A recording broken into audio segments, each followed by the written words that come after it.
And we are live. All right. I will now share the streaming link. Yeah, I got it. I think, yeah, it's on here. So yeah, I got it. Perfect.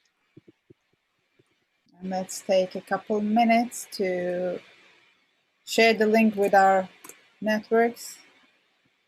I'll do the tweets now.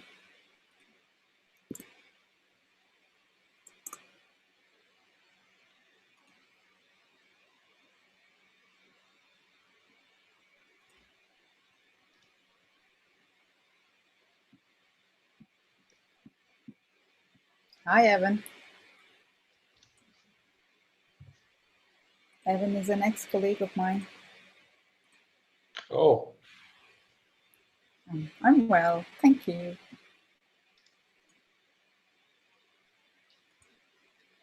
So, I will start the session in like 10 seconds.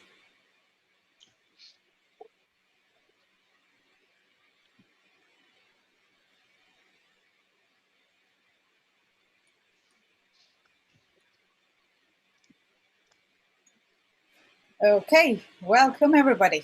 We're joined today by Abhay, and we're gonna run through owning your AppSec automation in Python.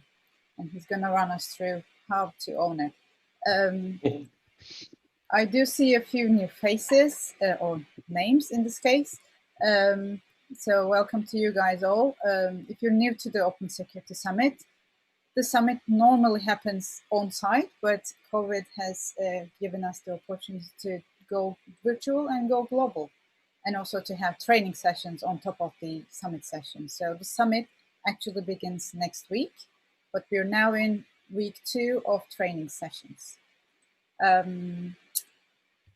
So we do expect you to participate. This is for your own learning. So feel free to ask questions. I will be monitoring both the chat window in Zoom and both on YouTube. So ask your questions and I will voice them at a good time for Abhay. We do respect you, we do expect you to respect our speaker and all the others, and we need each other. So I'm sure we won't have any problems. Do ask your questions. Everything is recorded, and we are currently live on YouTube. And if you missed the session, you can watch the replays on YouTube as well. And we will post them in our website. I will share all the links in the chat window after I hand over to Abhay. Yeah, that is me. So this is a collaborative environment. Feel free to be yourself within the respect. OSS 2020 is our hashtag. Feel free to use it. And I will also be posting our invite for the Slack channel, where the conversations go all year round, not just during the summit. So if you want to be a part of the community, I encourage you to do so. That is me, and over to you, Abhay. Thank you. Let me just get my screen and stuff set up. Just give me a second. Okay. Yeah. All right. I'm guessing everybody can see my screen. Yes. Okay, perfect. Thanks for that. So first of all, very happy to be here. In fact, I keep joking with Dinesh, and I say that every year I miss Open Security Summit, because it's kind of in a way that there are a lot of other events happening either in and around it or something happening in Asia at that time. So typically I end up missing it. And I always regret missing it. It seems like a lot of fun every year that everyone has at the Open Security Summit. I would have, in fact, this year was the first year I was actually planning to be there in person, but of course, as fate would have it, we are not able to do this in person. But I'm very happy to be a part of this, a small part of this in some way, shape, or form. So we're very happy to have you. Thank you so much. I really appreciate it. Yes, thank you for reaching out to us and doing this session. Thanks so much, Petra. I really appreciate giving me the opportunity to speak to all of you as well. So first of all, this topic is kind of, I'm not, towards the end of last week was when I think OSS kind of put out a tweet about Python, and I thought, let's talk a little bit about some of the stuff that my team and I have been working on in terms of automation. So we use Python day in and day out. In fact, most of our products are built in Python. So Python security automation is something that we are, it's kind of second nature to a lot of us at V45. So, which is why I was very excited in talking about this. So I've put together a couple of demos. I'm going to do this a little live code style. So I'm going to do a few slides, but then kind of mostly going to do live code. I will try and have you follow along with me, but there's a good chance that you may not. I'm going to be sharing a public GitHub repo, so don't worry about that. You will still have access to most of the stuff that I'm going to talk about today. All right. With that, a quick introduction of myself. My name is Abhay. I am the founder of a company called V45. V45 is an AppSec specific company. We only do AppSec day in and day out. We started off as a consulting firm and a penetration testing house. We still do a lot of that, but today we are largely in the area of DevSecOps, automation, cloud security, Kubernetes, serverless, and so on. So we're largely in the more cutting edge AppSec space. We do a lot of research around this, offensive and defensive, as well as scale research, right? So we do a lot of automation related research. We build out a lot of tools. Many of these tools are open sourced for the community at large. We've also built our own vulnerability correlation tool called Orchestron that has a community version as well. In addition, I'm also part of a project called Threat Playbook. I'm the founding member of that project, which is a threat modeling as code. More again, the idea of Threat Playbook is to use threat modeling in a DevSecOps agile kind of environment. Much more effective threat modeling, much more rapid threat modeling is the objective of that project. That's also on GitHub, by the way, so all of you can check out all of those projects. In addition, I'm also one of the lead trainers at V45. My team and I, we work on a lot of trainings. We build out a lot of trainings, very interesting stuff for the community at large. So we've trained at Black Hat, DEF CON, a lot of OWASP events. There's unlikely to be an OWASP event without one of us training at this OWASP event. So it's a very fond venue of ours in terms of our trainings and so on. So we do a lot of training around containers, DevSecOps, Kubernetes, and so on and so forth. So some of you may probably know us from that as well. Now, obviously, we also do a lot of virtual training. If you want, you can go check us out. We're doing DevSecOps on 1st and 2nd July, and of course, containers, Kubernetes, serverless on June 22nd to 25th. And you can catch us at many of these events. I'm not sure whether all of these events are going to be even running. Most of them have been become virtual now, but if you are at one of these events, do catch us. We are always, we look forward to speak to members of the community, and we love to interact with people, especially in the AppSec space. It's a lot of fun to do this. So definitely let us know if you're going to be there. Every week, we also do a lot of, YouTubing live code sessions. This is something we do often. This week, in fact, this is my live code substitute for what we usually do. And you can check us out on YouTube, follow us on Twitter, or check out one of our talks, workshops at different OWASP events. We also do a lot of free workshops for OWASP. So we did one last week in Santa Barbara, I think maybe something in OWASP London as well. So this is something you should definitely check us out in some of these events. If you're there, follow us on Twitter, and then can get in touch with us.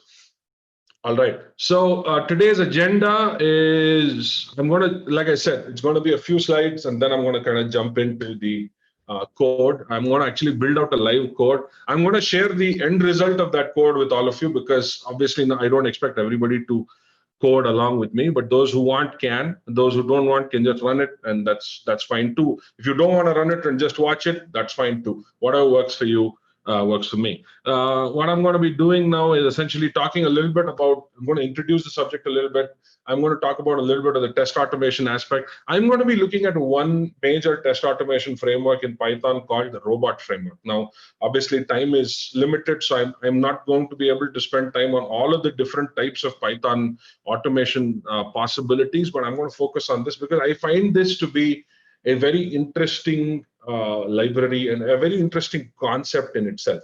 The reason I find this very interesting is that a lot of us as security folks, especially if you are a security person, let's say a pen tester, or let's say a security manager, or a security in any other capacity, let's say you're from the SOC team, whatever it is, there's a good chance that you may not have coding skills like a developer does, right? A lot of times we don't have that kind of coding skills. We are focused on solving security challenges. So sometimes we may be aware of the code, we may be in a position to review it, we may be in a position to write a little bit ourselves, but a lot of the automation that you need to write is extremely code intensive, and sometimes it gets a little overwhelming to do this. So one thing that I really like about Robot Framework is that it's very low barrier of entry, which means that you don't really need to write code so much as you need to compose tests. And there's a big difference. Now, for some of you, both those two statements are the same thing, and that's fine.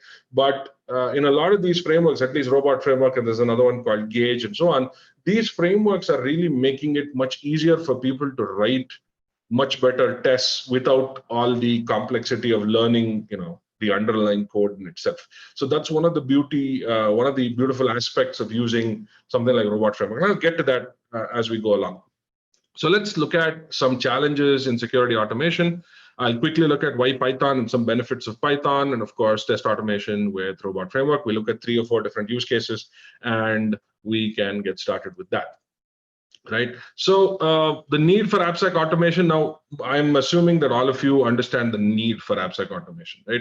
We are in a position where we are either part of organizations or we are a part of an ecosystem that is going fast. Application delivery is rapid. You have multiple deploys a day. You have code being pushed out to repos multiple times a day. The entire process of delivering applications has become much faster, much more rapid. And a lot of this velocity has come from the fact that you have a lot of automation built in, right? So when we talk about DevOps and all of that stuff, you're really talking about a movement that is harmonizing processes between dev and ops. And that's one of the big things about DevOps.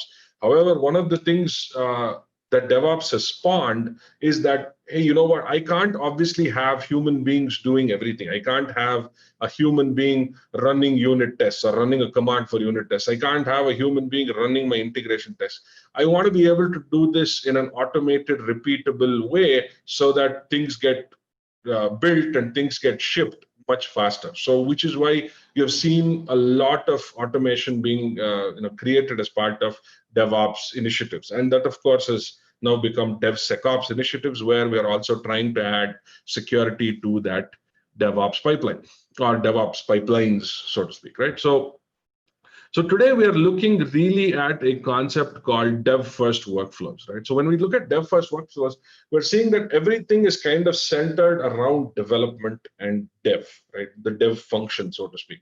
So it's essentially workflows that engender, continuous delivery and iterative delivery of apps. So anything that makes sure that you are able to support iterative and continuous delivery of applications is what we call dev-first workflows. And you've probably seen this play out within your own organization, right? You've seen that dev has started to consume everything, right? So it was just dev, but today you have code being written for provisioning infrastructure. So let's say you have cloud, or let's say you're on Kubernetes, or let's say even on a more traditional server-like environment, you have Ansible or you have Chef or something like that spinning up your servers, configuring them, ensuring that they are ready with the right dependencies, that there is a consistency achieved in the type of deployment that you have. So that has happened with traditional server environments in the form of all of this, Terraform, Chef, Inspec, or not Inspec, sorry,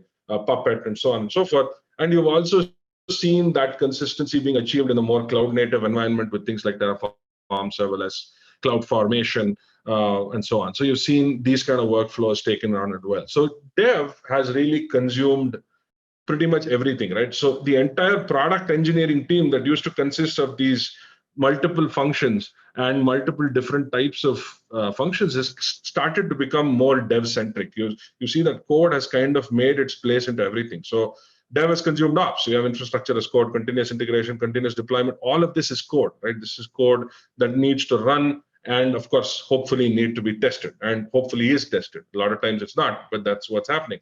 Dev has consumed QA as well. So test automation today is much more mature than it used to be maybe 10 years ago. You have more frameworks, you have more maturity, you have more tools that allow you to do simple things, allow you to do even more complicated things much faster. Browser automation and non-browser automation, you have all of those things that happen much faster in the form of test automation. So let's say you have anything from a unit test to an end-to-end complex Selenium or a Cypress kind of a test. You have all of this done as part of your test automation workflow. I think we are kind of seeing a security as code movement as well, where dev is kind of consuming security as well. So the very fact that DevSecOps has led to a lot more automation, a lot more security scalability is the fact that this is happening, right? Dev is halfway through consuming security, and of course, it's coming for other things. It's coming for policy, it's coming for compliance. You're going to see we're going to, I think, in the next 5 years or so, live in a world where a lot of this is going to be codified. And it's when I say codified, it's going to become part of the stack, so to speak, right? So previously, it was only just the app stack was different from the server provisioning stack, was different from the test automation stack, was different from all of that. But today, you're seeing that there is going to be a decentralization yet convergence when it comes to all of these different apparently discrete concepts as well. So we're going to definitely see a lot of convergence over the next few years is what I feel. So this is typically meant, of course, more automation, less human intervention, faster delivery of features. Right now, one of the things this is enhanced is that because of all this automation, because of all this, the code that is completely not relying on human intervention, you're seeing much faster velocity, much faster time to market in terms of certain products. And when it comes to infrastructure, it's highly scalable, immutable environment. So if anyone of you has experience with Kubernetes, you'll realize that Kubernetes is one of those desired state infrastructure management systems, right? Where you say that, hey, bring up this application, bring up this service. I want 10 copies of this application. I want 10 replicas of this application now. I want 10 replicas of the database in this cluster. So you can do that in an instant, and that's really one of the real big benefits of using these highly scalable, immutable environments, either on the cloud or, of course, on your private cloud, on bare metal, what have you. Right? So we're seeing that a lot of these have become the new norm, and they're slowly becoming the new norm, even for more traditional companies, right? Companies that are not very, very heavily into these kind of things. So security in DevOps, in my opinion, or any kind of continuous application security or rugged application security, or whatever you want to call it, is really all about embedding security as guardrails in the entire SDLC, right?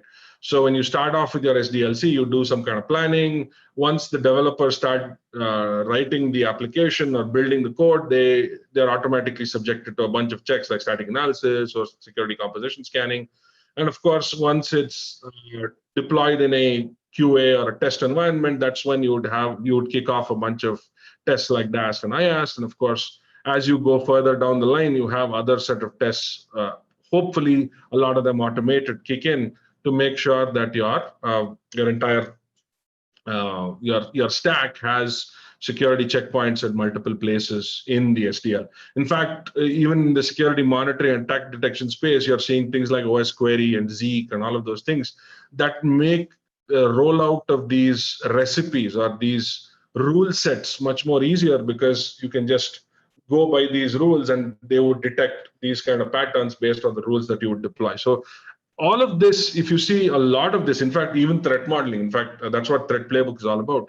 Threat modeling can also be leveraged to be a part of this continuous application security pipeline, so to speak. So you have all of these possibilities that can emerge from this. Of course, I'm not going to talk about threat modeling or a lot of this. I'm using this as a way to explain the ultimate point.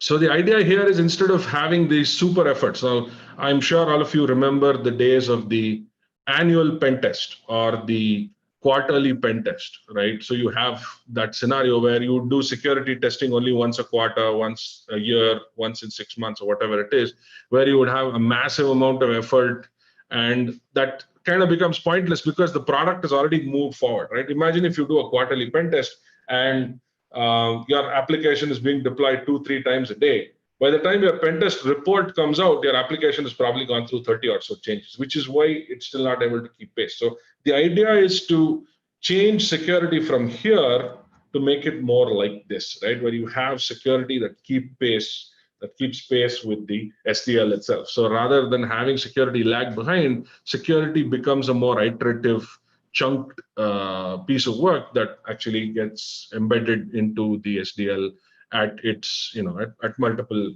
points in the SDL itself. So that's really what we want to achieve. Now, the way we would achieve this is obviously through one of the ways, again, not the way, one of the ways we would achieve this is through scalable, high quality automation, right? So automation is going to be a big cornerstone of how we do this. Yes, I'm not saying DevSecOps is all about automation, but DevSecOps is definitely, to a very large extent, about automation as well. Yes, it does have the people aspect, it does have the process aspect, that's also extremely important. In fact, the people aspect, one would argue, is the most important. But you would see that automation is a very important aspect of DevSecOps. And unfortunately, in a lot of cases, security automation for a lot of tools is very, very challenging, right? How many in the room have tried to run automation as part of their DevSecOps or as part of their organization? Show of hands. You can use the vote buttons on the participant box.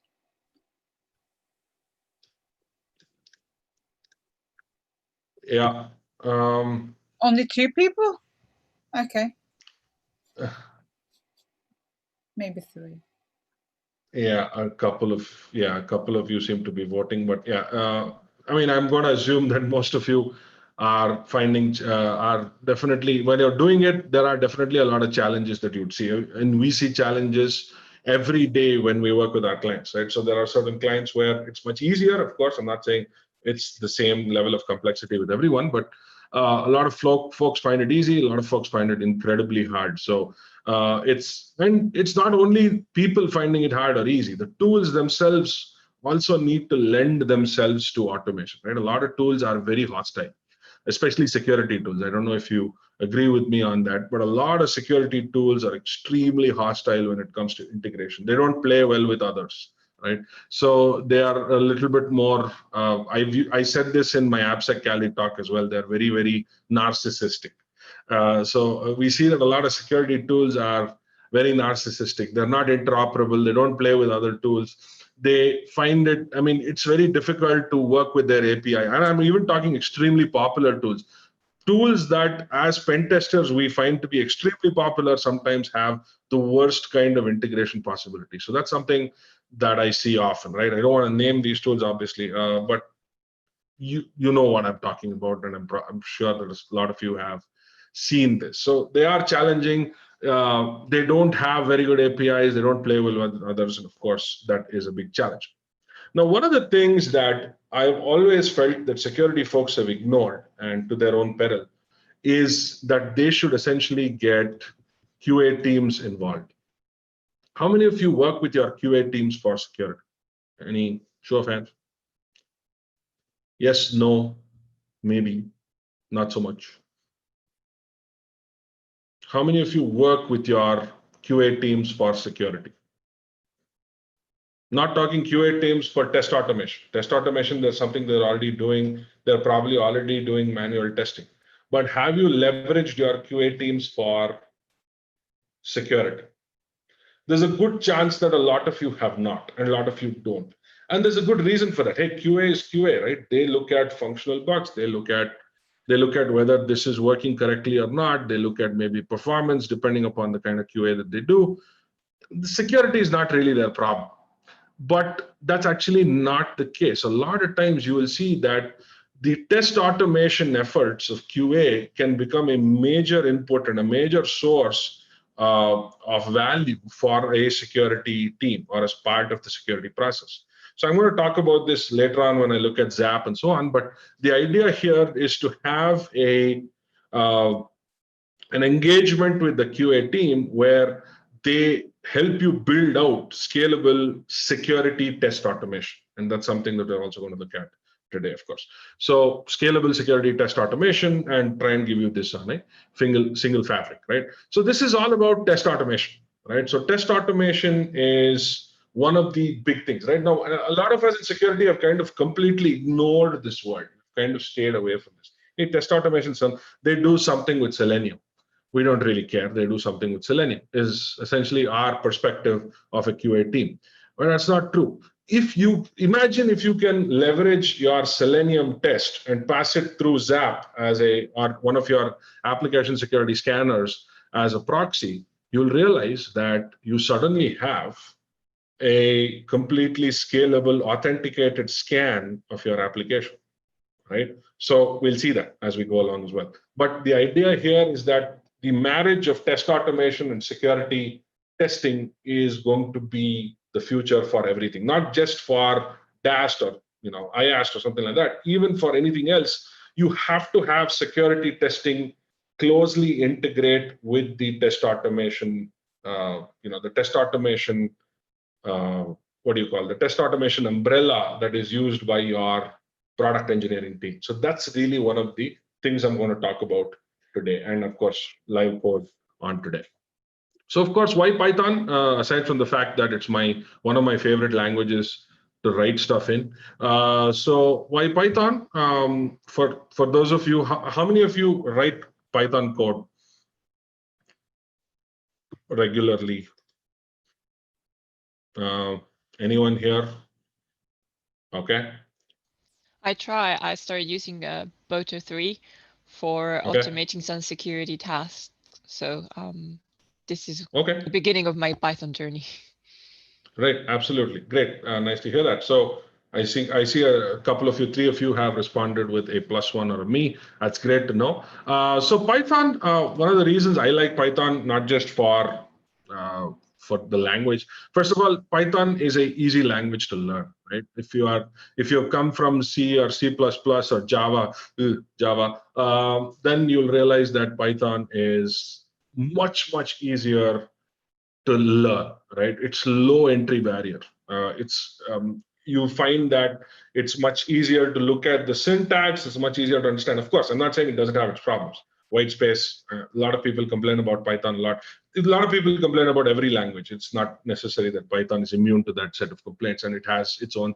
Believe me, I've had days in which I have, I wanted to tear my hair out when I've been writing Python code. But one of the things you must understand with Python is that it is a every man or every person language, right? It is for everybody.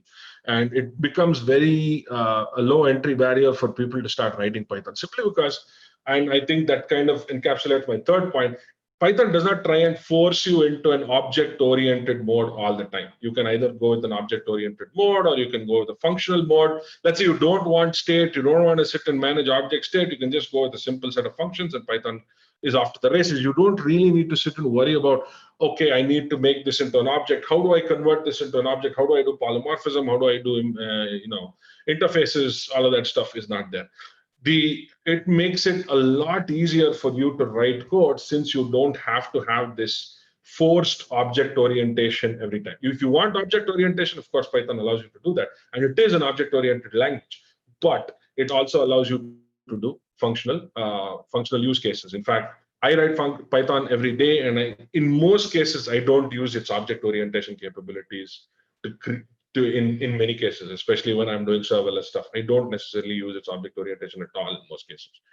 The other thing about Python, especially for security folks, is that a lot of security folks have thought like this. So they have written a lot of Python tools or Python SDKs or Python libraries or native Python tools. Some of the most popular security testing tools are Python. So SQL Map is Python. WFuzz is Python. You have a lot of the others. Obviously, there are lots more here, but there are lots of tools in the network security world, in the AppSec world, in the cloud security world, there are a lot of tools that are Python first. They're really Python first tools, and that's great because you don't necessarily have to then figure out these horrible CLI runtimes to be able to run these tools. You can just use their Python library and then integrate and call them and use them and figure that out. In fact, one of my favorite tools that I'm going to be using today, which is OWASP Zap, is a Python has a Python SDK. It's not is a Python tool, it's a Java tool, but it does have a very nice functional Python SDK. So again, it's very friendly, it's object-oriented and functional. And one of the cool things about Python is that it has a great REPL and CLI tools, right? So you can just, on your command line, you can just say Python and get started writing code then and there. You don't have to compose a file and then start to look at what happens there. And if you've used Jupyter notebooks, and I know that most of the people who use Jupyter notebooks are mostly the ML and AI folks, but I use Jupyter notebooks for training people a lot, and I find that to be a huge development, amazing tool to work with Python. So again, the idea here is Python is good for a lot of these cases, especially for test automation. And Python does not, one more thing that I really like Python for versus JavaScript for test automation is that Python does not have all this, I mean, it does today, but it does not have this complex async await kind of system, which might get a little complicated. Python still has your sequential execution. It makes it a lot easier than a lot of JavaScript libraries do. Right. So that is so Python test automation frameworks. One of the things with Python is you have a ton of test automation frameworks. So the more generic. Thanks for that, Didar. Yeah, that's Jira Jupyter Notebook Workflow. Okay, that I think is from this. I have another one on Zap as well. So that is Python test automation frameworks. Of course, you have PyTest. PyTest is a very popular, very easy to use framework, which is a more generic framework. If you want to write unit tests and so on, you would typically use PyTest. Paramico is another one, which is for mostly infrastructure testing. Like let's say you want to SSH into a box and run a bunch of commands and test that out, make sure that things are as per a specification. Then Paramico or Fabric or one of these libraries can help. Tox is another generic testing library in Python. But the one I'm going to be focusing on today is called the Robot Framework. Anyone heard of the Robot Framework? Show of hands. Anyone heard of the Robot Framework? It looks like this is a new topic for most of you, which is great. First time. Okay, awesome. So, so I want to be talking about this, and this is, I would say, probably the easiest in terms of using for test automation use cases. I saw Robot Framework in 2017, and I instantly fell in love with it, and I continue to stay in love with it even after 3 years, which is a long time in IT. So I'm sure a lot of you will agree, especially with tooling in IT. So I really love Robot Framework, and we've built out a lot of open source security libraries in Robot that I will show you coming up soon. Right. So so Robot Framework essentially is a test automation framework.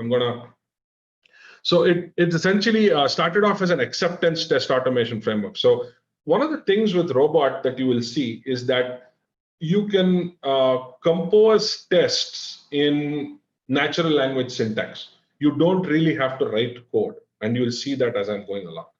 It doesn't look like code, although it is code and it works as code and it does the same thing that your code does. But the idea of writing Robot Framework test automation scripts is that you are writing them in what looks like natural language syntax. And the idea of that, and the reason why I like this is the reason that I spoke about in the beginning of this talk, which is a lot of us in security may not be very code proficient, right? We may not be as good as developers in writing complex, complex code or complex structures or complex tests in our code. So if things are made simpler, it's also much more democratized, right? That's why we see frameworks like Terraform or Ansible using things like markup languages like YAML, so that you don't have to have an extensive knowledge of Python or Java or .NET or what have you to be able to do this. You should be able to specify your tests in a particular specification and then run that. And of course, in Ansible's case, of course, set up infrastructure. In Robot's case, it would be really to run a bunch of test cases, right? That's really what Robot does. Now, Robot has libraries in both Python and Java, but I see that most of the support, most of the libraries that Robot has is very Python friendly. Not so much Java friendly, although I've seen a lot of folks love it and use it in Java as well. So I see that Robot is quite heavy in the Java world as well. But again, you as security folks will never have heard about it just because it's very test automation focused, and largely QA teams have heard about it or probably use it within the organization. And again, like I said, these are everywhere, right? Most of the tools that we use today for infrastructure or infrastructure as code are like this, right? You write out a specification, you write your infrastructure definition in that specification, in this case, test cases in a definition, you run it against a particular API or engine, and that does the job. That essentially does whatever you want it to do, right? So Robot Framework starts with, at the high level, your test data, right? Your test data is a test suite with a bunch of test cases and keywords, right? So I'll talk about what that is in a little bit. So you have your test data, and that test data implements an underlying API, right? So for instance, one of the APIs we're going to be using is called RoboZap. So that is essentially a Robot Framework API that allows you to talk to Zap and have Zap run scans or Spider and do all of that stuff. So we're going to see that in action as we go about it today, right? So you'll see that you can do all of that. And of course, they run those tests and they come out with findings related to that test saying pass or fail. And the cool thing is Robot automatically gives you all of the reports, right? It gives you a bunch of auto-generated reports as HTML or XML, and you can just use those reports. And you can dump that particular Robot file in a Jenkins or in some other CI tool, and it can just run it again and again and again. The reason I like it, it's natural language syntax. It's very easy to develop any kind of API. So let's say you want to write your own custom API for a certain tool or for a certain security API, you can do that with Robot. It's very easy to do that with Robot Framework. It's modular. It's very, very much. Thanks for the compliment on the memes. So it's modular. It does not need you to always have dependent tests. So you can even run independent test cases without having to depend on the other set of test cases in the same specification. So you can also do that. It's very modular. And the cool thing is, as security people, we're always tired of writing reports. Reporting comes out of the box. So it's really nice. I always embrace something that does not require me to report much. So this is another major benefit from my perspective. And of course, Python and Java support a lot of you who are Java developers as well.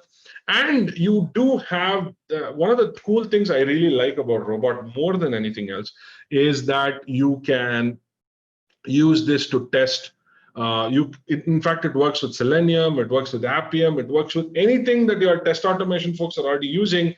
Robot has a third-party library for, right? So you can always use. So if you want to run Selenium tests, you can use Robot. If you want to run let's say you want to test your mobile apps as well, you can use Robot. So it's one of the, in fact, I saw a third-party library for Robot that actually runs a CNC lathe in a factory. So you can actually automate a lathe in a factory with Robot Framework. So you can use it for literally anything. Any kind of automation, you can use Robot. And I use it for lots of very weird use cases as well. So I have set up lab infrastructure with Robot. I have done all kinds of synchronization with the cloud on Robot. Lots of things. And of course, we have written out a bunch of security libraries for Robot, right? So V45, we use a lot of test automation. We help our clients with a lot of DevSecOps. We've written out a lot of APIs with Robot, and of course, open sourced all of those, nearly all of those, I think.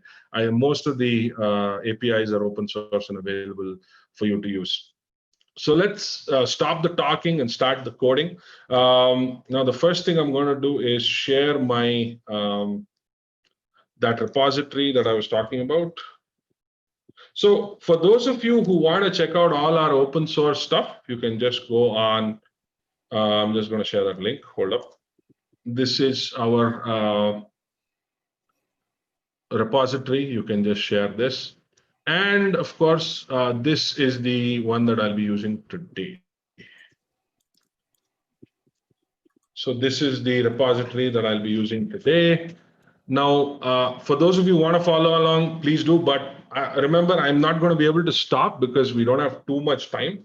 I just have about an hour and 20 minutes. So I'm not going to be able to stop for much. But again, you do have the code, you do have the libraries. The reason I'm doing it live code is I want to help show how it's built out, right? It's just not important to see the result. You also want to see the journey. So that's why I'm doing it as a live code. Okay, so that's really what I want to do. So with that, just give me a sec. I'm going to open up my robot framework, my repository on Visual Studio Code. And is everyone able to see my screen, my Visual Studio Code screen? Yes. I'm guessing yes. Perfect.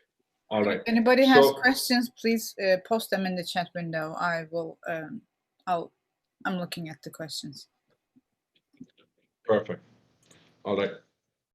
So the first thing I'm going to do is open up a terminal on Visual Studio Code. And I am going to create a virtual env. Since it's a Python, since I'm using Python, I'm going to use Python's virtual env. So I'm going to say virtual env, and I am going to access that virtual environment. Again, some of those instructions are already in your readme.md in that particular one, so you can, if you want, you can do that. Now, what I'm going to do is I'm going to start installing a few libraries that I need. The libraries that I need are in the requirements.txt file. So it's already in there for you. I'm just going to, 1 second, I'm just going to copy paste this. Actually, let me just install this. So I'm going to first install Robot Framework, and I'm going to install the version 3.0.4. That's the first thing I'm going to do. And then I'm going to install some of the other stuff as well.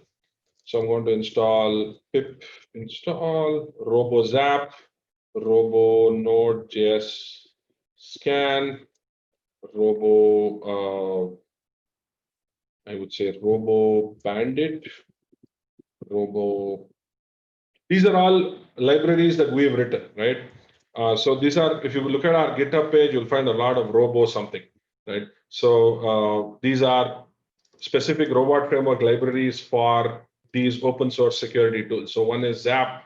We also have one for Burp, in fact, for Burp as well, but I'm not showing Burp. I'm just going to focus on Zap, open source. Robo Bandit, Robo Git, and I'm also going to install.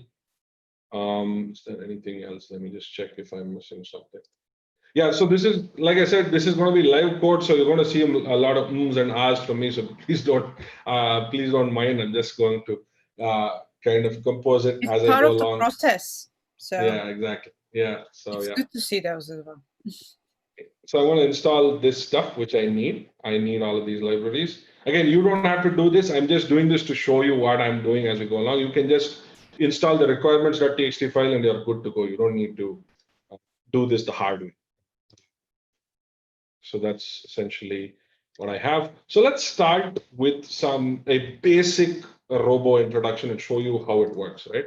So I'm going to open up a directory called robots, and in this robots, I'm going to create a library file called robo101.robot.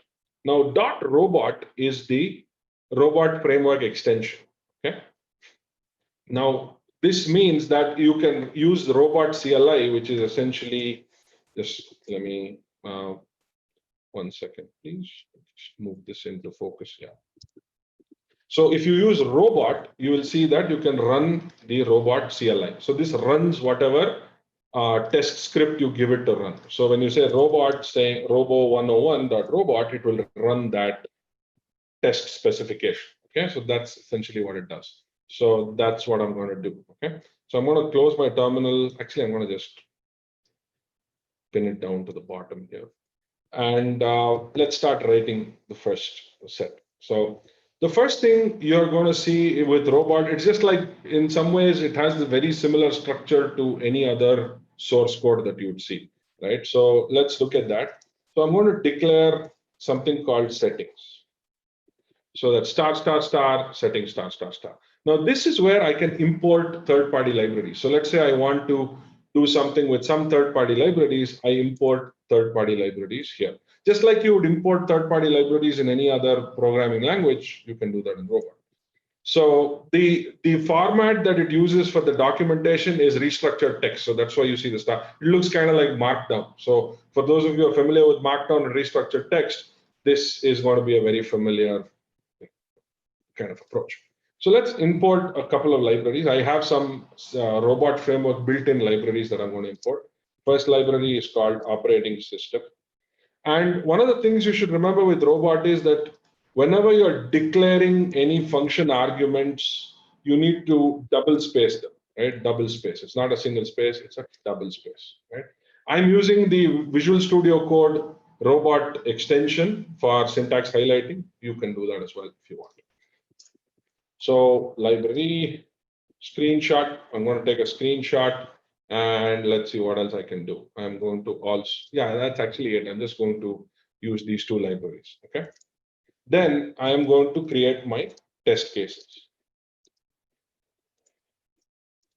So this is a very simple. So one of the things with robot, as you can see, as you've already started to see, robot is very natural language syntax, right? It doesn't require you to, the medium is very simplicity oriented, right? That's one of the things.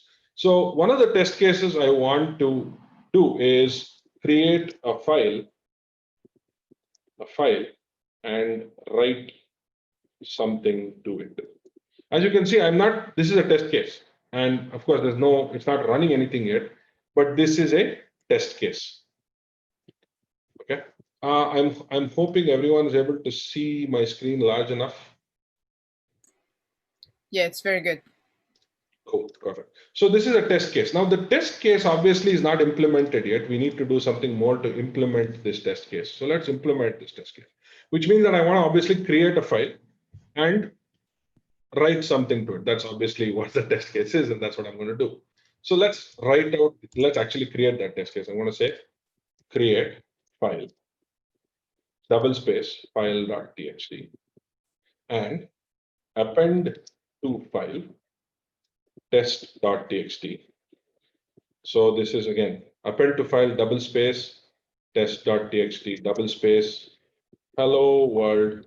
This is my this is something from. Actually, let's change that. It's a horrible message. Hello from Open Security Summit. Cool. Hey. So we have append to file, blah, blah, blah, test.txt, double space. Now you'll realize, okay, what is this actually doing? So we have this test case, you tab, and then you declare a keyword. So the keyword is called create file. Now, where is this keyword actually implemented? There is a question, a good one as well. You have two different files, file.txt and test.txt. Are you aware of that? I'm sorry? So you created two files. One is file.txt and the other one is test. Oh, sorry, not test. Sorry, I should be file, not text. Yeah, okay. No, let me change that. That was a mistake. That was a bug. Sorry, that was a valid point. Yeah, so append to file test.txt this, right? So now these two keywords, create file and append to file, are essentially keywords. And let's see where they're implemented, right? So if you go to robot framework, operating system keywords, you get a list of keywords for that library, right? So you'll see that you have keywords like this. Now, this is a keyword that does whatever that keyword specifies. So it says append whatever you want to a particular file. That's it, right? Or create file. So the idea here is that it's kind of, instead of you writing a function called def create underscore file. So instead of you doing something like this, right? Instead of you doing in Python, how would you do it? Def create underscore file, and then you would have whatever, and you would do something, right? So instead of that, you are essentially writing it out as natural language syntax. So all of the operations you want to do, or all of the tests that you want to run, depend on these keywords, and these keywords are essentially based on the libraries that implement them. So You remember we imported two libraries. One is the operating system library. Operating system library has the keyword create file, right? So create file says, hey, I'm going to create a file in a particular location. You want to put some content in it, you want to encode it, you can do all of that stuff. But essentially, those are optional arguments, just like you would have functional optional arguments. The same kind of thing happens here. Remember, when you're declaring arguments, it has to be double spaced. Okay, so let's run this and see how it works. This is just a very basic example. It's not very security specific, but I'm going to get to that, right? So let's run robot. Actually, I need to change directory to robots directory and say robot robo101.robot.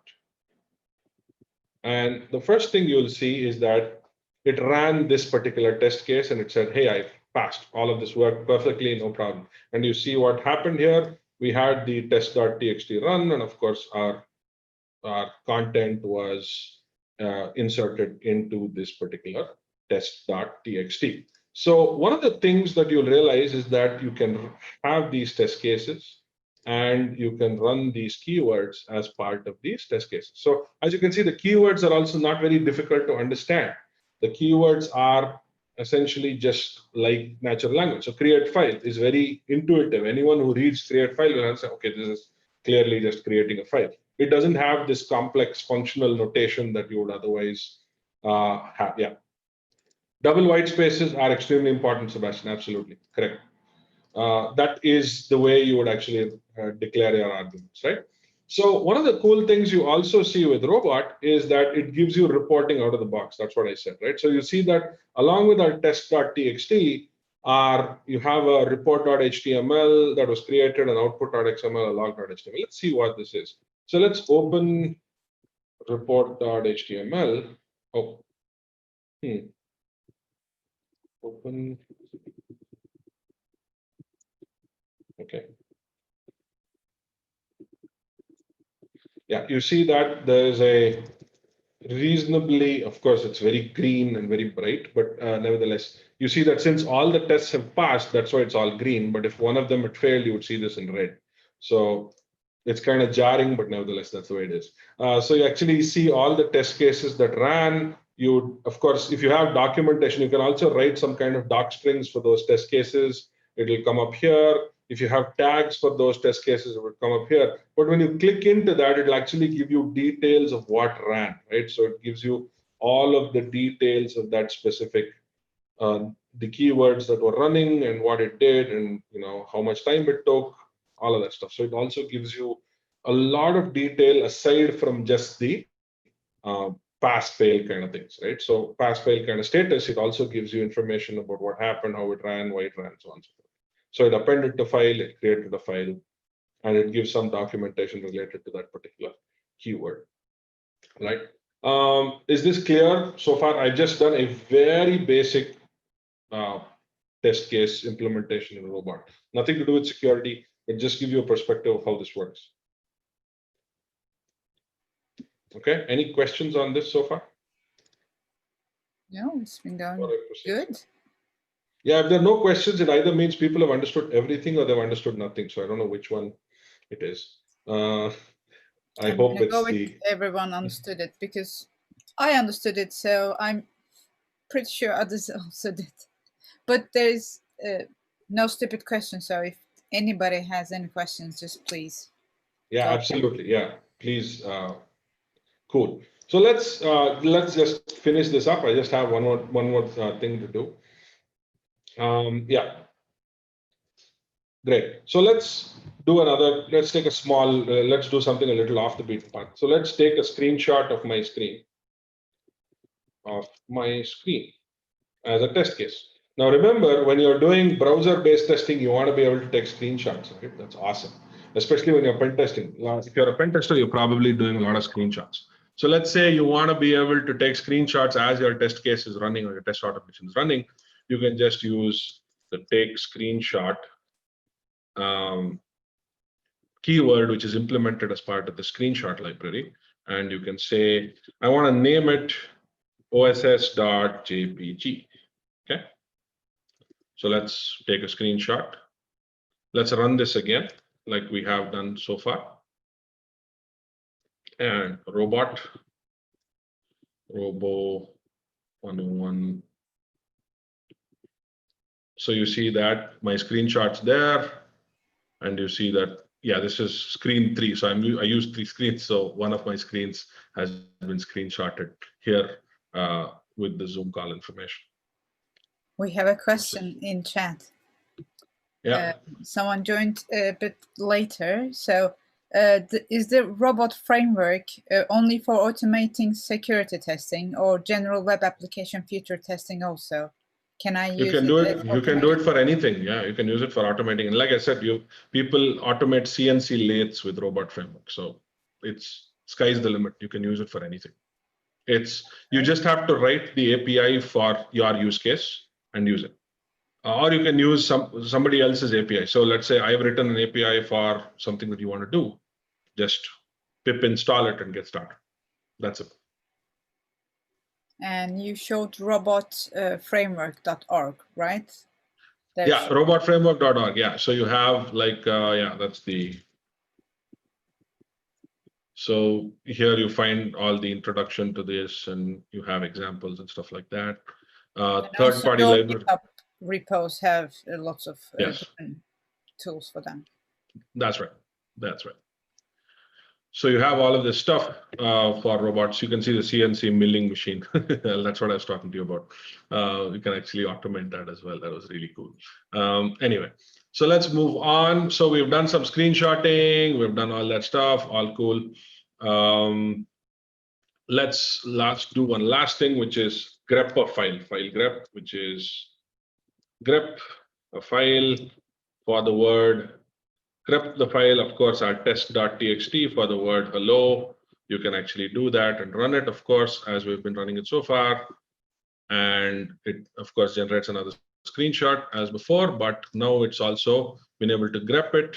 So if you open our report.html, you will see that, yeah, so it runs the file grep. It found, oh, it didn't find hello, and maybe H capital or something like that. Something. Oh, yeah, that was the.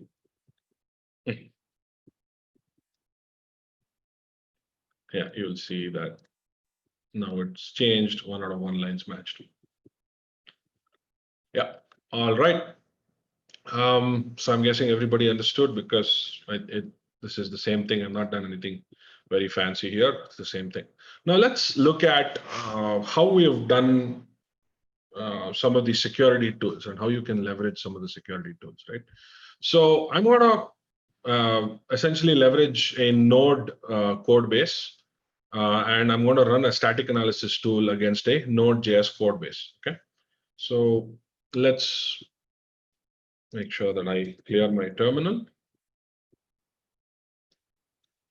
And I'm going to make a small change because there's one issue with one of the libraries that I have. So I'm just going to, this is in your README, by the way, so you don't have to, it's already in your README. I'm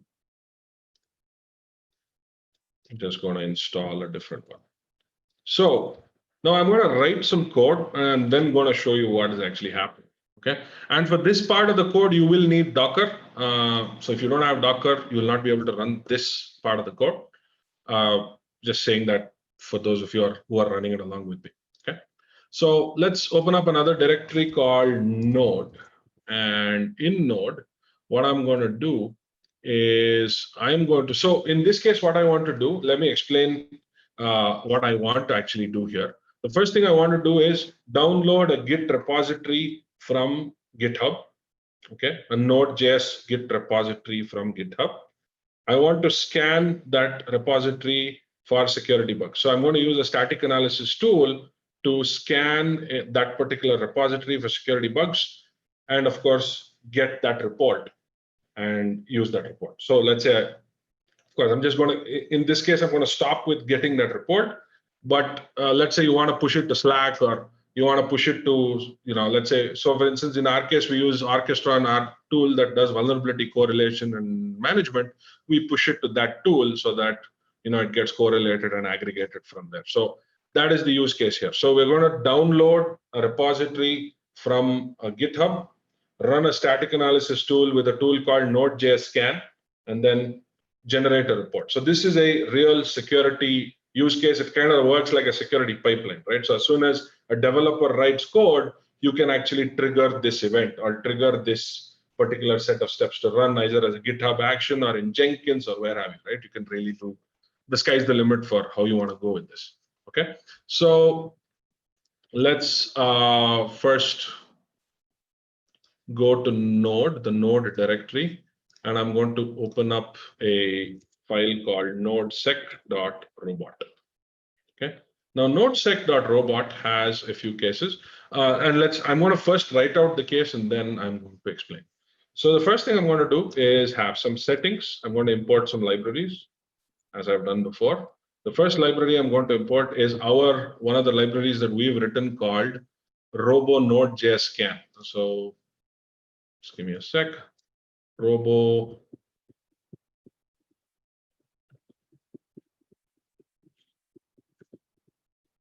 just going to paste this link in here, right? So this is robot framework library for the tool Node.js scan. In fact, I think the latest version of Node.js scan just launched today. So Node.js scan is a very popular tool. This is the one open source tool. I think, yeah, like you said, 3 hours ago or something. Yeah, just it was a really fast. I'm not using the latest version though, but I'm using a reasonably new version. Not sure how old my version is, but today they launched something. So I'm going to be using this to find some security bugs with our Node.js code base. Okay. So I'm going to import Robo Node.js scan first. Then I'm going to import a library called RoboGit because I want to pull some stuff from some Git repository. And then I'm also going to import the operating system library. There's a question. Can you use it on private repos or is it just for open source? With Node.js scan, is that what you mean? Yeah. Is that what the question is about? Yeah. That's the question. No, you can use it for I'm using it for I mean, in this case, I'm using it like I would use it on a private repo. So absolutely no problem. Okay, so it can be used on like a enterprise subscription. Yeah. Okay, cool. No, there's no enterprise subscription. It's just an open source tool. You just have to download it and then run it on your Node.js code base. All right. Thank you. Cool. No worries. I'm going to import the operating system library. Okay.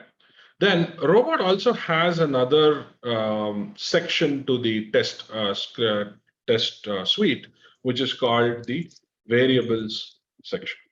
Now here you can declare some global variables for your script, right? Let's say you don't want to be using, let's say, so I'm going to be using a Git URL, right? Obviously, my Git URL is something I don't want to have to reference every single time. I want to use it as a variable, right? I can do that, and I'm going to declare my Git URL as a variable here. So you can see that my Git URL, the same thing, the double spaces still apply, right? Please remember that the double spaces still apply. That doesn't change. Okay, so let's run this and create our test cases first. So let's create our first test case, which is, hey, first thing what we want to do is we want to clone the repository from GitHub, right? Remember that. As always, we want to clone the repo from GitHub into local directory. This is the test case. Now let's implement some keywords. First thing we're going to do is create directory called code. Now code is going to get created, since I've not given it an absolute path, code is going to get created inside this node directory. Okay, so code is going to get created inside the node directory. Next thing we're going to do is clone repository from URL, git URL into code. So if you see what's happening, let me just make sure that it's double space.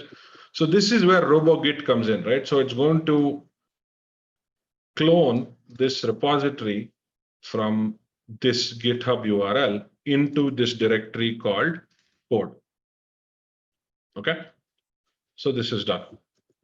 The next thing we're going to do is open up another test case and call it run Node.js scan against my code base and say so Node.js scan runs as a Docker container. So the way it works is you need to give it two particular paths. You need to give it the input path, which has your source code, and you need to declare the output path where it's going to write all the results into. So both those paths are going to be necessary.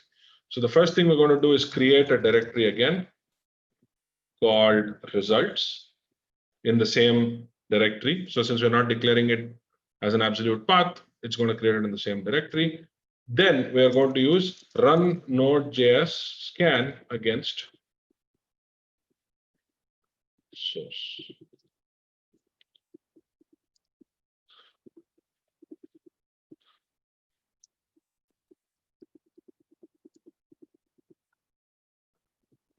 Right. So if you see what I've done here, what I'm saying is I'm running Node.js scan against source with the input path as the current code directory where I have cloned my code base. And then, of course, the output part that's going to write into the results. Now, this is going to run in a Docker container, which is going to volume mount both these directories and then run that static analysis scan. Do you need to define the source as well? Or does it just know what is the source? Again, source is just a keyword. So this is the keyword. Okay. But you need to, the source frame. is declared here. That's the source declaration. And this is the results declaration. Cool, thank you. Okay, and finally, we're going to do a little bit of cleanup. We're going to delete the code directory. Now, we don't want, obviously, the code to be lying there, especially if it's on a worker machine or something like that. Let's say we're running it in Jenkins. We don't want the code to be lying on that CI machine. We want to be able to clear it once the job is done. So imagine that you run your static analysis, you push it to Slack or something, and then obviously you don't want code to pile up in that particular directory, right? You want to be able to clear the workspace. So I'm going to delete that directory. So I want to say remove directory $, same thing, /code recursive is equal to true, right? The idea here is that it deletes the directory and all the subdirectories and files under that. That's why recursive. So the result is also deleted when we do this.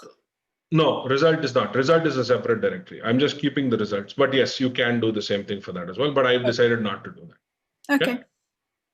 So now let's run this. So remember, it's going to clone the repo, run the static analysis, delete the directory. So you see that it's kind of doing what Jenkins does, right? So if anyone of you has worked with CI tools, you are able to declare an entire CI flow in a single file, in a single recipe-like file. So you don't, it doesn't look as daunting as some of these specification files, right? It's very natural language syntax, which is what I really, really like about it. Makes life a lot easier, right? So you need Docker for this. If you don't have Docker, this is not going to work. I'm just just putting that out there. So I want to run this now. So let's get out into Node. Let's make sure my Docker, I'm going to actually remove all my running containers just to.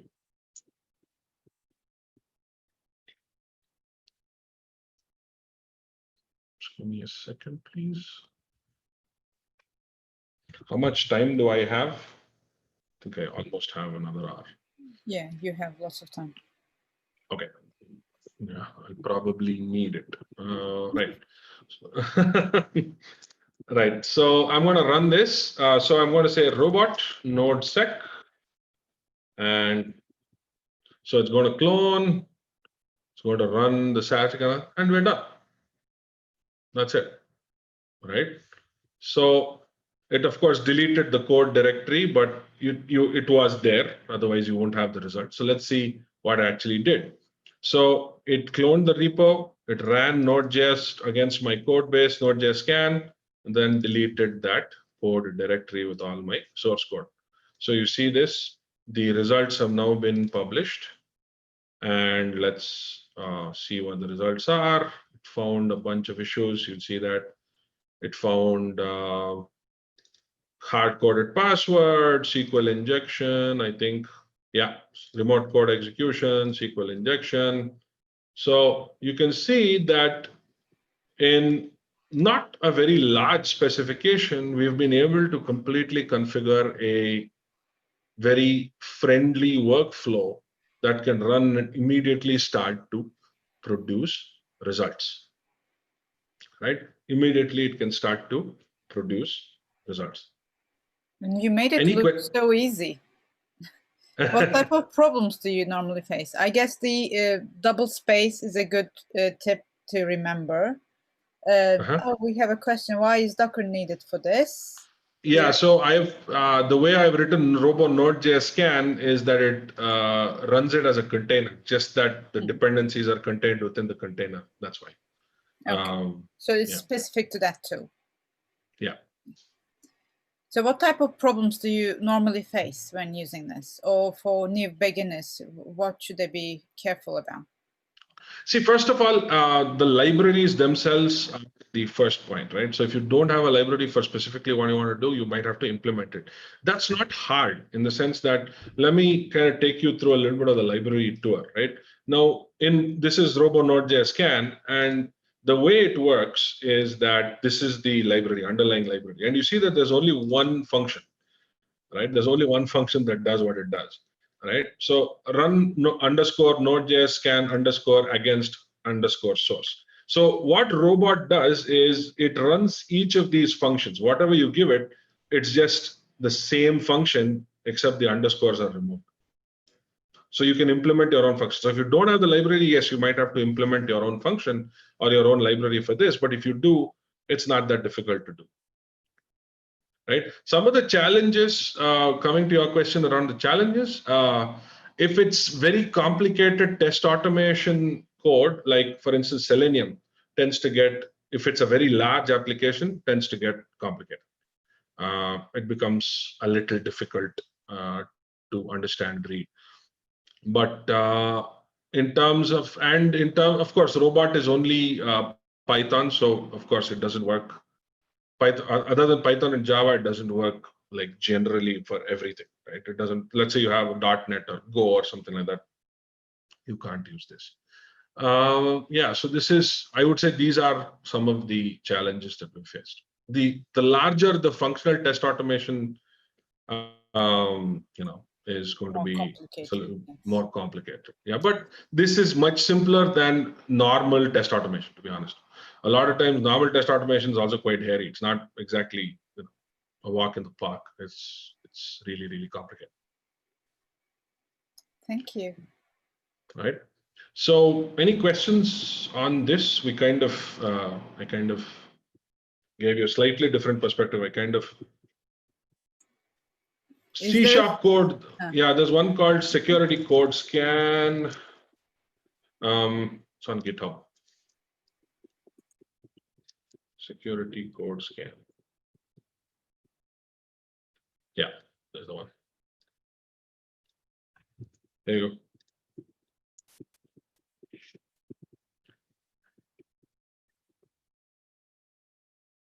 All right. Any other questions on this example?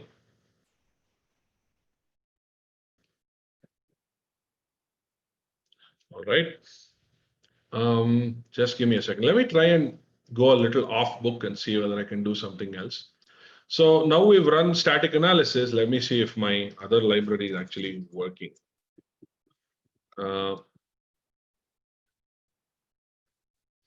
Oh, it's upgraded. Okay, cool. Sorry about that. I was just kind of speaking to myself there. So on top of this, let's say I've done static analysis. Now in the same library, I want to also scan my Node.js libraries for security issues. So I use my, so not only am I trying to do a static analysis scan, but I also want to run a source composition scan, right? So static analysis and source composition. I want to run both things. So I have a library for that called Robo npm audit, and we're going to use that. Okay, so let's install that. This is kind of going a little off book. Forgive me, just trying to show you different perspectives. We appreciate it. Great, glad. So this is installed. Now I am going to include that. Right. Let's see what I can do. Source code path, results path, same thing. Okay, so this also requires a Docker to run. So that's why. Cool. So this is going to be run npm audit. Now npm audit comes bundled with the node package manager. So against my package.json. So I don't have to create directory because remember it's already created. I'm just going to say run npm audit against source. Same thing. I'm just going to copy this declaration here and rerun the whole thing. Let's see if it works. I've not used this library in a while, so not sure if it works. Robot nodes node sec. Ah. Uh-oh. That's weird. No queue. Oh, I didn't include it. Yeah, this is the bug. It's not robo npm. Just give me a second. npm audit. Yeah, now it should work. I not declared it as a library, so that's why kind of flaked out. Hopefully it should work. Personally, I find more value when there's troubleshooting. So learn more.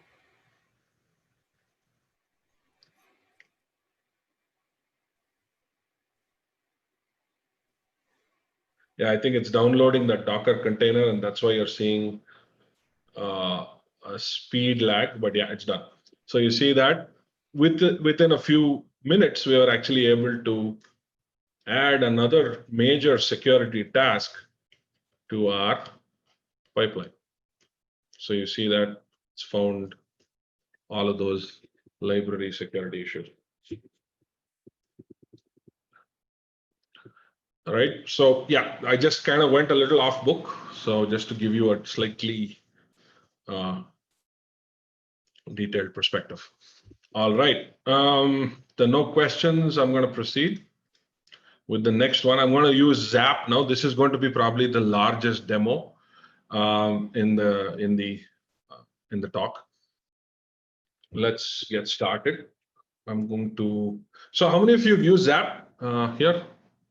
Anyone use Zap here? OWASP Zap. Okay. One of you has. I just used it as a GUI. Okay. Cool. Looks like a few of you have used it. Yeah. Well, yeah. So Zap's pretty popular. Try not to use it. Right. Zap is pretty popular. Yes, Burp is a little bit more popular than Zap, but if you want to do automated scanning, especially in a pipeline, or as any kind of automated scanning against your web applications or your API, Zap is my go-to tool because it has the best API I have seen in any commercial or open source tool. And the thing is that it's completely free and open source. So that's kind of the icing on the cake. So I really like Zap for that. Yes, Zap does have some of its downsides, but it's really well maintained. I have a lot of respect for the team that maintains it. They've done a great job. They continue to do a great job for the community. So I'm going to use Zap, and the reasons for Zap is because it's the most malleable tool from an API perspective. I'm going to use Zap only from its API. I'm not going to use Zap with the GUI, although you're going to see it as a GUI on my screen. But in a real DevOps environment, you would have to disable one of those GUI features. So I'm going to show you that and actually run through that example, right? Let's get started. I'm going to create another directory called Zap, and I'm going to create another robot file here called dast.root. All right, so let's. Okay, so the first thing I'm going to do is settings. I'm going to include the library called RoboZap. Now, RoboZap is slightly more complicated than the other libraries. The other library, you just had to declare the library name and that's it. But here you have to also throw some arguments at that library. So the first thing you need to do is you need to declare where Zap is running or where Zap is going to be running on the local machine. So in my case, Zap is configured to run on port 8090 on the local host. And you need to configure the port separately. Although it looks kind of redundant, it is, but the idea here is that we should be able to separate the host specification from the port specification, and we're just doing it that way. But yes, there is a way to optimize it. I've just not gotten around to it. But yeah, this is, you have to declare both these things when you're getting started with Zap. So let's get started. So the first thing I want to do is obviously I want to start Zap, right? So before I start anything, what I'm going to do is I'm going to start my vulnerable application. Okay. So that application is Docker. I'm not sure if it's in my README. Oh, I don't think I pasted it in the README. I'm just going to paste it on the command Docker run -d-p. This is the command. So this is going to be running a intentionally vulnerable application on, and this is the command, on port 5050 on my local host. Okay, that's what it's doing. That's really it. So let's check if it's running. Perfect, it's running. So now I am going to start my test case definition. So I want to say start Zap on my local machine. This is a test case. So what I'm going to do is I'm going to say start GUI Zap on this path. So I have my Zap install on this path. So whichever path you give, you need to follow this with a trailing slash, and it's going to pick up zap.sh from that path, right? So whichever path you declare here, it's going to pick it up from that path. Now, I'm not sure Windows, I've not tested this on Windows, but it does work on Linux and Mac. I know that for sure. Not tested it on Windows. I've not used Windows in a very long time. So start GUI Zap, it's going to start. So this will start Zap, okay? The next thing I'm going to do is I'm going to open my target URL. Open target site. It's going to be Zap open URL. Now, all of these keywords, start GUI Zap, Zap open URL, are declared as part of our RoboZap library, okay? So that's where all these keywords come from. So localhost 5050. Remember, we're running this on our target application is running on localhost 5050. Then I'm going to set a Zap context. Now, when Zap, by setting a context, you're essentially kind of defining the boundaries of that application, right? You're saying that, hey, if you find URLs that are being spidered beyond this, don't ignore those. Focus on what is in the context. So I'm going to be scanning and spidering everything in the context. Okay, that's the idea here.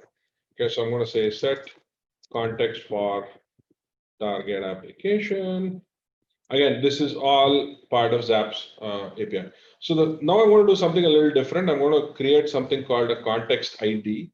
So if I want, so in a lot of cases, my keywords don't return any values. They just return void or they don't return anything, right? But in some cases, I have keywords that return values that I can use as variable, just like any other programming language, right? So in that case, I can, this is the return variable that comes back. And I'm saying Zap define context. So whenever I run this keyword, it's going to give me a return variable called context ID, okay? Zap define context. And I'm going to name this context Vol Flask. And I'm going to set that to localhost 5050, just defining the boundary of that context. Okay, and I'm going to set this as a suite variable. So I'm going to create a variable called context, and I'm going to set the whatever is returned, the context ID, to this variable. Okay, right. The reason I'm setting a suite variable is to make sure that this variable is available to me throughout the test suite, right? So this variable is going to be available in other. So if I don't do this, this variable is only going to be limited to this test case. It's not going to be available beyond this test case. But if I set the suite variable, it's going to be available across all test cases. And I need this variable for other test cases. Okay. So let's first spider the app, spider target app. Again, it's going to spider ID. So Zap, whenever it starts any scanning or spidering process, it creates a spider ID or a scan ID. So you want to track the status of that through the spidering and scanning, then you can do it with the spider ID. So I want to say Zap start spider Well Flask. The same context name from here, I'm going to use here, Well dash Flask. And I'm going to say local host. And I'm going to. So until the spider is done, it's going to keep checking the spider status. So it's kind of like a polling function that's going to keep checking the spider status. So I'm not declaring this as a suite variable because I don't need it for anything beyond this. So that's why you don't see that. So I'm just using this within the same keyword. Then what I'm going to do is I'm going to start scanning it.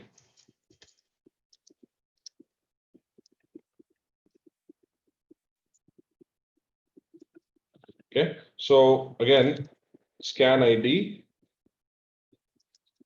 I'm going to start Zap start a scan dollar context. Remember, I need to. So when I'm starting my scan, I want to scan it against whatever is in the context. So that's why I'm declaring that here.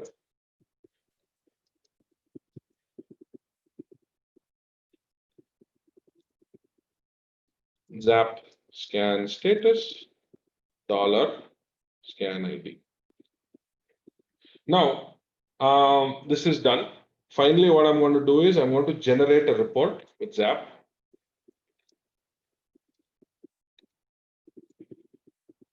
Zap export report.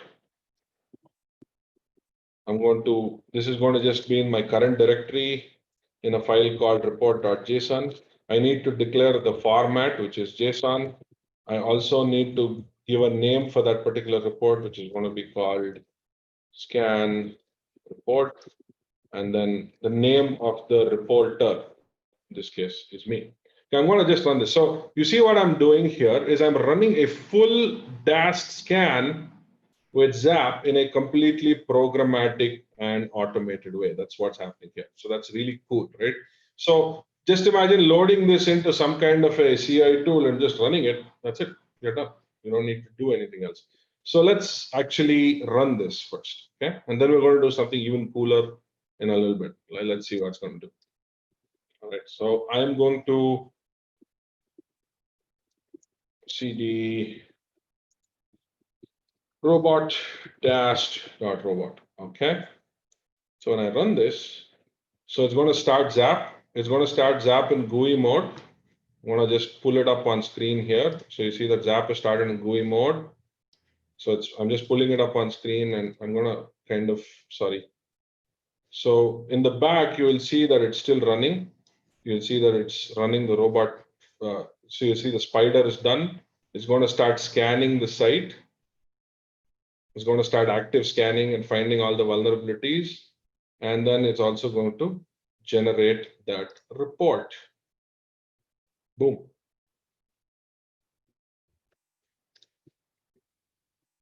So you can see that Zap's report is now generated. So you can see that it's really that simple. So you see that Zap is running. It created the context. It scanned my app. It scanned whatever is there in the app. Of course, this is not an authenticated scan. That's where I'm coming next. So what it did was from the get-go, you saw that you were able to run an entire pipeline. So imagine adding a SAST and a CA to this, you actually have a full DevSecOps pipeline, right? So that's one of the really cool things about using Robot, because you're able to declaratively declare your tests, and then you have your complete scanning done. Right? Any questions so far? I do have a little bit more to show, but any questions? Any questions?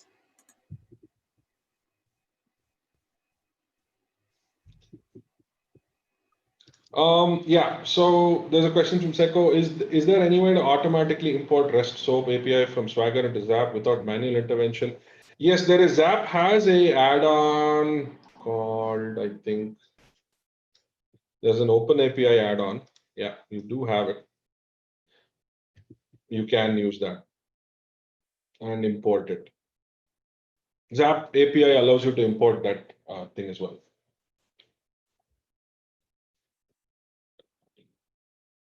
Yes. The next question is so the next question is, can you build complex flows like OAuth, etc. Let's do that, right? Let's actually implement that. That's the next point. Okay. So one of the things you might have noticed with this is that it found some results, but most of the results are very, very medium or low severity results. Okay. And the largest reason for that is that we are not doing an authenticated scan, right? We're just spidering it and then scanning it. Now, how many of you found spidering useful recently, especially against web services or single page apps or React or Vue or any of these things? Any one of you found spidering useful? Not at all. Yes, thank you for that. Anybody else? Anyone? Directory discovery. Yeah, of course. Yeah. If you're a pen tester, you want to do a little bit of recon and mapping. Yes, directory discovery. Cool. Yeah, fair enough. But anyone found spidering useful? Like, hey, this is actually working against my React.js app. Looks like a no. Whoops. What happened? We lost our presenter. Let me connect with him and invite him back.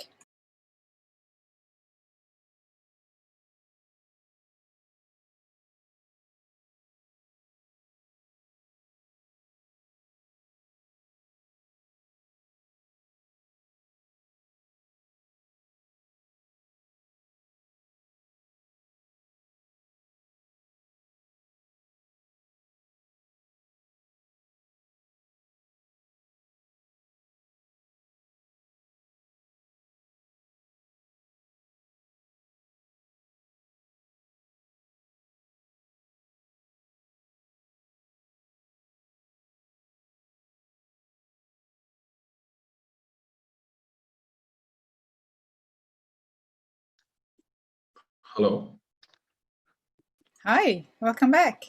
Sorry, I think I was just a little bit of a blip in my connection. Sorry about that. It's okay. I guess, where was I? I was talking about the spidering. Yes. And it looked like nobody really found it very useful. Exactly. Yeah. So let's look at why that is, and let's look at some of the ways out. All right. So one of the things we discussed just before I was interrupted was that spidering is not very useful, especially against web services, especially when you have JWTs, when you're dealing with OAuth, and you're dealing with complicated. Now, one of the other reasons why spidering does not work is simply because in most cases, you're dealing with very specific applications that require you to give very specific inputs for you to even get some kind of an output, right? So web services or any of these spas and stuff like that. So it gets really complicated to do this without actually, actually running with when you're running a spider. And when you see what we've seen here with the scan results, you'll see that the scan results are kind of indicative of that. They're only throwing some very basic, not very useful findings. Yes, the findings, you do find some basic ones that are may be useful to eliminate medium severity, but does that mean that it actually scanned the application? Probably not. So let's look at how we can actually do that. Okay. So our idea here is to essentially authenticate to the application and proxy all of that authenticated traffic through Zap in a completely in a robot framework script, and run a completely authenticated scan with Zap. That's our overall objective. And let's see how we can do that. And that's really a powerful thing. So for that, I need to install another library, and I'm going to do that just now. Pip install REST instance.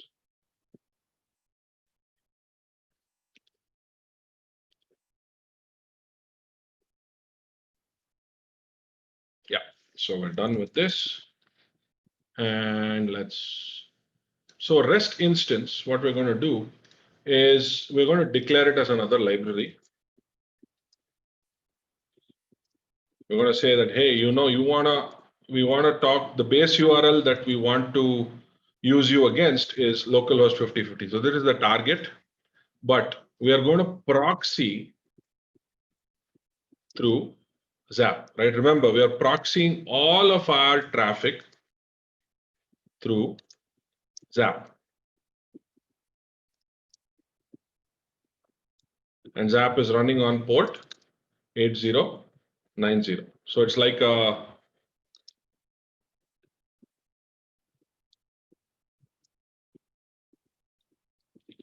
So remember, we are proxying this. Now let's start. So first of all, let's do away with something that we absolutely don't need, which is the spider, right?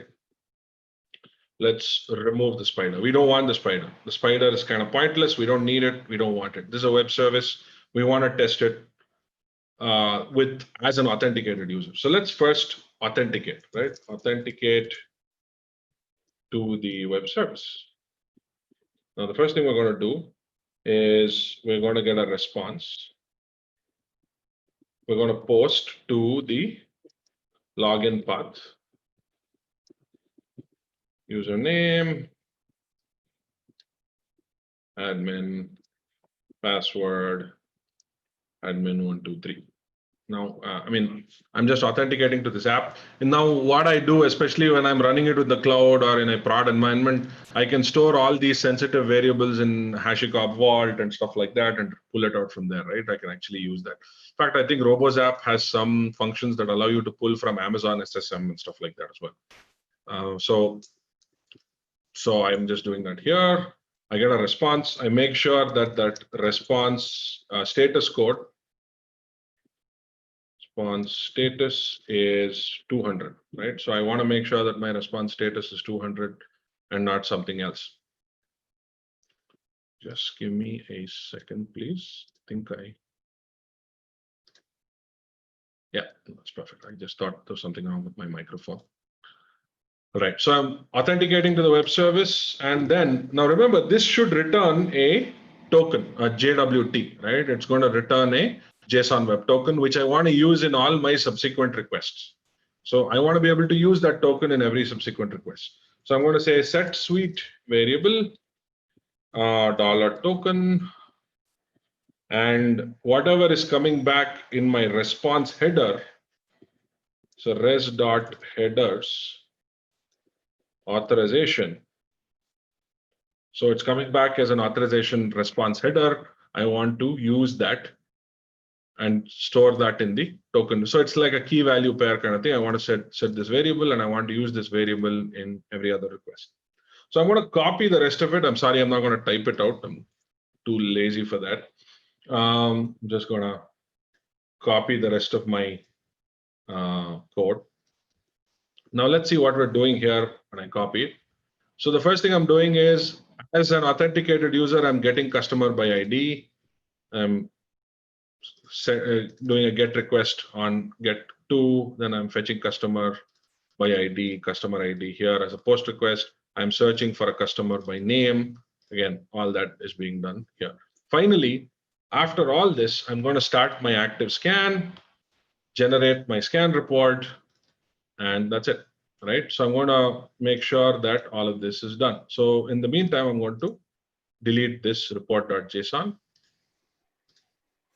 And I'm set up yeah in brackets. Why are they in brackets, and what does that mean? I'm not a coder, so it's which ones are you talking about? Oh, setup. Oh yeah. So yeah, this library, this REST instance library, if you are changing the headers or something like that, right? So then you need to pre-declare it as a setup function. So you need to say that, hey, before you do something, run this. Mm-hmm. Okay. So that's why it's setting a custom HTTP header. That's the reason why we're doing setup. Yeah, that's a good question. Thanks for that. I didn't explain that. Yeah, so that's why we have the setup. So before each request is actually made, it sets up and sets the headers to this. That's what's happening. Okay. All right. So let's run this and let's see what's happening once we run this. Now, robot task.robot. I hope I've done everything else. Active scan. Yeah. So let's start. Now this should start Zap on my local machine as always. I'm going to pull this into focus. So it starts Zap. I'm going to open up the Zap URL. Now remember, it's going to set the context and start doing something very different. It's going to actually authenticate. Yeah, you see it's authenticated. It's all done. Since it's a web service, it's really fast. And you see the scanning is happening, and it's found 2 high severity flaws now versus before, where it had not found anything in the high severity column. See, it found a SQL injection bug. As an authenticated user, I was able to find a SQL injection bug, and I was also able to find, this is actually a template injection, but it's come across as a cross-site scripting, but it's actually a real flaw. So it's actually a template injection bug that it's identified as cross-site scripting, but it's still a valid finding. So you see that not only have we been able to implement SAST, DAST, SCA, we've also been able to implement SAST, DAST, and SCA with a complete authenticated context-driven scan that that you can just load up into any CI tool, and go off to the races. It really makes life a lot easier and a lot more, a lot more simple to do this. And you see, one of the things, like I said, with Robot, is that it makes there's a question, sorry. Is it possible to use an encrypted password while authenticating to a web service? When you say encrypted password, you mean pulling it out from a password store or some kind of a secret management store? Is that what you mean? If that's the case, then yes, because you can. So in many cases, I've used this with AWS or with Vault or something like that, and I just referred to the, instead of declaring a password like this plain text, I've just referred to the variable from a secrets manager and then use that. It works. Or is there a way to encrypt it here, like rather than sending it clear text, or send it as hash or something? I don't know. No, that's not required. So what you see, instead of doing it this way, what you would have to do is say something like, retrieve password from SSM or secret manager, and then use that variable here. So you're not ever declaring a plain text password on screen. Yeah. Or on the script itself. Yeah. So yeah, you can do that. So in this case, as you can see, we authenticated it, get customer by ID, search for customer, active scan, boom, and we're done. And if you want, you can even do the whole, the whole thing. So right now we're running GUI Zap and we want to kill it, right? So Zap close. So we can do Zap shutdown and rerun the whole thing. Let's change this to report full.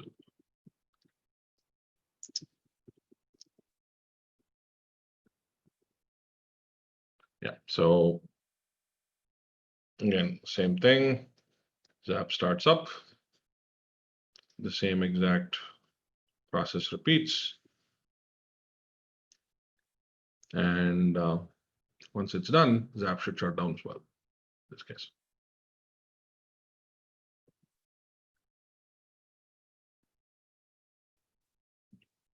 So the same 2 and Zap should shut down. Yeah, you see, Zap close. So it's like a full-fledged, soup to nuts kind of a implementation where you can just do this in a completely automated flow, and you can implement SaaS, DAST, whatever you want as part of this automated flow.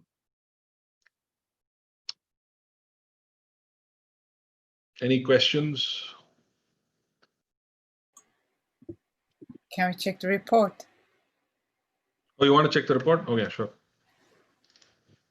Yeah, so cross-site scripting, whatever you found before SQL injection, yeah, all that same stuff. Yeah, whatever you saw in Zap.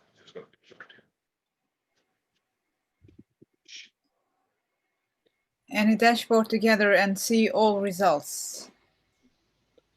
Dashboard, yeah, you'll need a vulnerability management tool. So there's no dashboard. This is not going to give you a dashboard or anything, but yeah. So for instance, we have our own vulnerability management tool that our clients use and we use. It's called Orchestron. We push results into that. There's no integration with Datadog yet. You can just build it. I mean, it's API. You can just, if Datadog has an API, I'm sure you can just port those results into Datadog. Not a big deal. There's the OWASP Dojo, isn't it? If you want to follow. Defect Dojo as well, yeah. So that's open source, yeah. There's Defect Dojo as well, correct.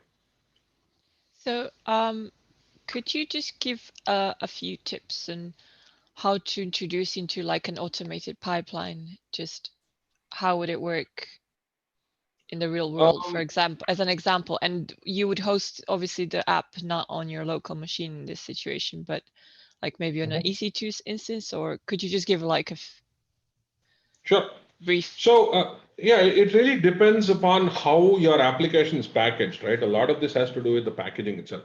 So let's say you're using Docker containers or something like that, then there's a good chance that you should be able to leverage your application as a Docker container and test the container, and that's it, be done with it. That's also a possibility.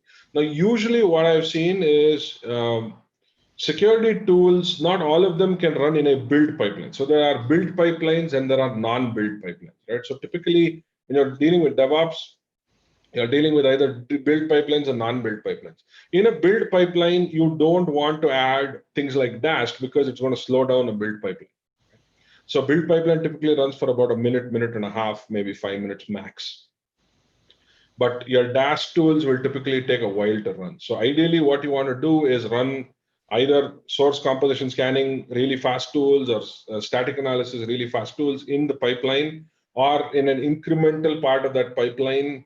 It really depends on the way your pipelines are set up. What I have seen, especially, is that having multiple security tasks at different part of the SDL is better than running it in a full pipeline, right? So as soon as, let's say, somebody creates a GitHub pull request, that time it runs a scan of that pull request. Let's say somebody commits it to a test or dev environment, deploys it to a dev environment, that's when you can run a baseline Zap scan, something like that. So instead of running it as a part of the build pipeline, have these asynchronous tasks getting fired off so that it actually becomes much more easy for you to triage and consume the results, is what I have seen as working in the real world in most of our clients, working as well.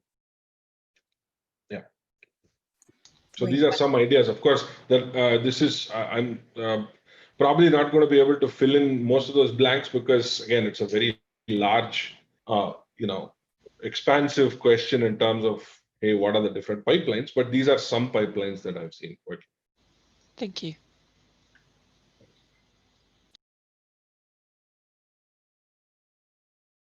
So there are like 2 more questions.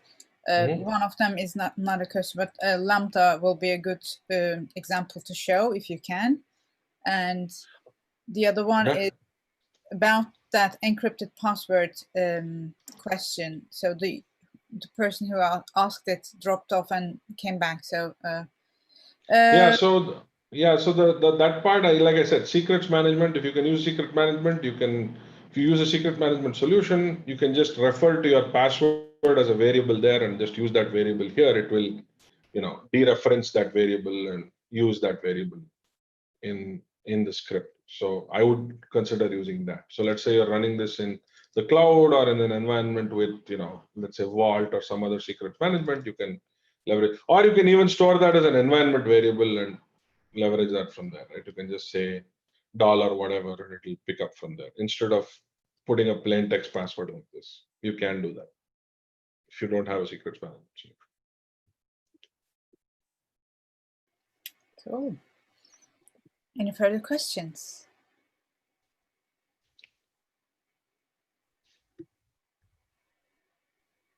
Right. Looks like we have no other questions. Oh, sorry about that. No other questions.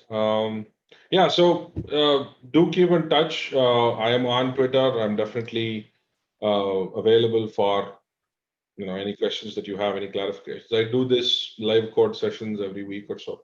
So if you want, you can follow along on Twitter, and I'll post some information about when and where we do that. Of course, our trainings are happening virtually as well, so you can always check those out as well. I shared your YouTube channel link about as well. I'll reshare it. There are some really good videos. Check them. Also, our Open Security Summit YouTube channel is also getting real good content. One of them being this one. Great, then I will stop the recording. You guys are free to stay.